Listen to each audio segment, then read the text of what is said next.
Solving linear equations of one variable, part 1. These are the problems where you're asked to solve for a variable in an equation where numbers are multiplied, divided, subtracted, and/or added to it.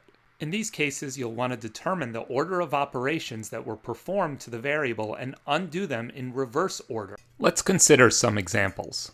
Solve for x in 8 plus 5x equal 18. Here we first multiply x by 5 and then add 8.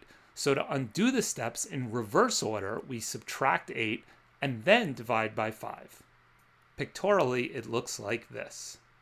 So we do these operations in that order to both sides as follows to get back x. So after subtracting 8 from both sides, we get 5x equal 10, and then dividing by 5 from both sides, we get x equals 2. Next example, solve for c in 3 times c minus 4 divided by 2 minus 1 equals 8. Here we subtract 4, then multiply by 3, then divide by 2, and finally subtract 1.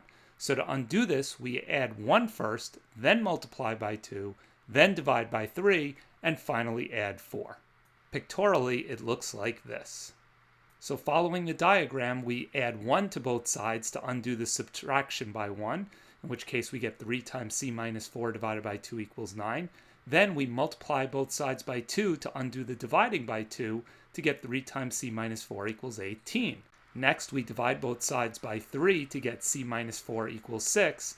And finally, we undo the subtraction by 4 by adding 4 to both sides to get c equals 10. Why undo in reverse order?